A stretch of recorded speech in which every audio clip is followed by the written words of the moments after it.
तुम्हा सर्वांचं स्वागत आहे. मी राधाई ब्लॉगमध्ये.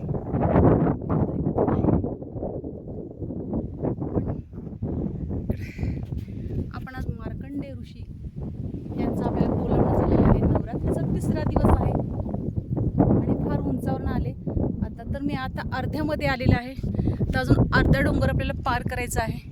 सो स्किप न करता व्हिडिओ पाहताय त्याबद्दल तुमचे मनपूर्वक धन्यवाद. स्किप न करता व्हिडिओ पहा. पहिल्यांदा माझा व्हिडिओ पाहताय, चला तर मग लवकरात लवकर आपल्या चॅनलला सबस्क्राईब करा, व्हिडिओला लाईक करा, शेअर करा, कमेंट करून सांगायला विसरू नका तुम्ही कुठून माझे व्हिडिओ पाहताय.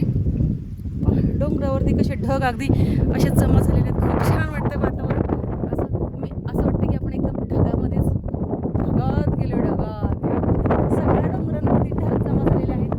ढगांनी डोंगरांना असं पांघरून घातलेलं आहे. आणि असं बघा, हे कसं मागचीच एक बॉक्स सारखी बघा दिसते खाली. आणि असे रस्ते असे नागमोडी दिसत आहेत वरून. आणि आज आपली सूर्य आई इथे उगवलेली आहे ऋषींच्या गडावर, मार्कंडेय ऋषींच्या गडावर. नवरात्रीचा आज तिसरा दिवस आहे मित्रांनो, गुप्त नवरात्री. सो आपल्याला मार्कंडेय ऋषींनी बोलवलं आहे. मार्कंडेय ऋषींनी सप्तशती नवरात्री लिहिलेली आहे ग्रंथ. आणि इकडे आई आहे, सप्तशती आईचा डोंगर इकडे आहे. समोरासमोर दोघे आहेत. पाहायला एवढं जवळ वाटतं. गेल्या वेळेस आपण सप्तशृंगी आईला गेलो आणि ह्यावेळेस 15 दिवसही नाही झाले. उद्या शुक्रवार, उद्या 15 दिवस होतील.